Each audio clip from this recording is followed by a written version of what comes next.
혹시 기계가, 그러니까 컴퓨터가 사람처럼 생각하고 결정을 내린다면 어떨까 상상해 보신 적 있으세요?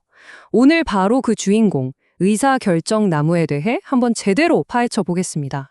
자, 한번 상상해 볼까요? 여러분이 컴퓨터한테 데이터만 툭 던져주고 스무고개 놀이를 가르쳐야 한다면요. 어떻게 해야 할까요? 이거 동물이야? 날개는 있어? 같은 질문을 컴퓨터가 스스로 만들어내야 할 텐데 바로 이 질문을 어떻게 만드느냐가 오늘 이야기의 핵심입니다. 네, 맞습니다. 그 방법이 바로 의사결정 나무, 영어로는 decision tree라고 하죠. 정말 스무고개처럼 예 아니면 아니오로 답할 수 있는 질문들을 계속 던져서 최종 답을 딱 찾아내는 거예요. 아주 직관적이죠? 그럼 이 스무고개 게임을 제대로 하려면 제일 먼저 게임판이 어떻게 생겼는지 알아야겠죠? 의사결정 나무가 대체 어떤 구조로 되어 있는지 그 구성 요소들부터 하나씩 뜯어보겠습니다. 지금 보시는 이 그림이 의사결정 나무의 아주 좋은 예시인데요. 보세요. 날개가 있나요? 라는 질문 하나로 데이터가 두 그룹으로 쫙 나뉘죠. 거기서 또 날 수 있나요? 같은 질문을 던지면서 그룹이 점점 더 작고 구체적으로 쪼개지는 겁니다. 우리가 만들 모델이 바로 이런 나무 모양이에요.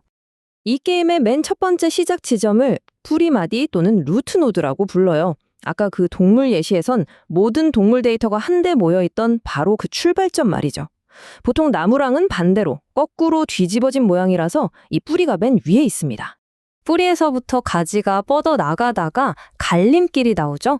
이 갈림길을 중간 마디라고 합니다.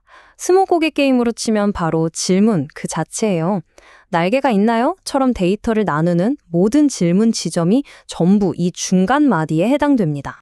자, 이렇게 질문의 여정을 계속 따라가다 보면 마침내 끝마디, 다른 말로 리프노드에 도착하게 됩니다. 여기가 바로 스무고개의 최종 정답. 아, 그건 매구나. 펭귄이네. 처럼 최종 분류 결과가 나오는 것입니다. 여기서 게임은 끝나는 거죠. 자, 이제 게임판의 구조는 대충 알겠어요. 그럼 이제 진짜 중요한 질문이 남았죠.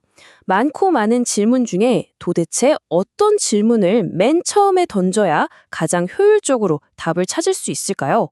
컴퓨터는 어떻게 최고의 질문을 골라내는 걸까요? 핵심 전략은요, 바로 불순도, impurity라는 걸 가장 많이 줄이는 질문을 찾는 겁니다. 불순도가 뭐냐고요?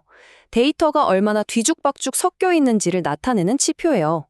그러니까 최고의 질문이란 한번 딱 가르고 났을 때 양쪽 그룹을 가장 순수한 상태, 다시 말해 한 종류의 데이터만 남도록 깔끔하게 정리해주는 그런 질문을 의미합니다. 이 그림을 보시면 아 하고 바로 이해되실 거예요. 왼쪽처럼 빨간 구슬이랑 파란 구슬이 막 뒤섞여 있죠? 이게 바로 불순도가 높은 상태, 아주 어수선하죠? 그런데 오른쪽은 어때요? 빨간 건 빨간 것끼리, 파란 건 파란 것끼리 아주 깔끔하게 정리됐죠? 이게 바로 불순도가 낮은, 그러니까 순수한 상태입니다. 우리 의사결정 나무의 목표가 바로 저 왼쪽의 뒤죽박죽 상태를 오른쪽처럼 만드는 거예요. 이렇게 불순도를 확 낮추는 걸 좀 더 전문적인 용어로 정보 이득이 크다라고 말해요. 그러니까 컴퓨터는 여러 질문 후보들을 쭉 비교해보고 그중에서 정보 이득이 가장 높은, 즉 이 혼란스러운 상황을 가장 질서정연하게 만들어주는 질문을 최고의 질문으로 선택하는 겁니다. 근데요, 이 불순도라는 걸 대체 어떻게 숫자로 잴 수 있을까요? 컴퓨터가 사용하는 대표적인 측정 방법, 일종의 규칙서가 두 가지가 있습니다. 하나는 진위불순도고 다른 하나는 엔트로피예요. 먼저 진위불순도부터 볼게요. 이건 개념이 아주 간단해요. 어떤 그룹에서 데이터를 하나 아무거나 딱 뽑았을 때 걔를 틀리게 예측할 확률이 얼마냐 이걸 재는 겁니다. 당연히 이 확률, 즉 진위 점수가 낮을수록 더 순수한 그룹이겠죠? 다음은 엔트로피입니다. 이 용어는 데이터의 무질서함, 그러니까 얼마나 혼잡한지를 직접 측정해요. 여러 종류의 데이터가 골고루 섞여 있을수록 엔트로피가 높고 한 가지 종류로만 쫙 쏠려 있으면 엔트로피가 낮은 거죠. 모델은 당연히 이 엔트로피를 가장 많이 낮춰주는 질문을 찾으려고 하고요. 자, 이 표를 보면 두 방법의 차이가 한눈에 들어옵니다.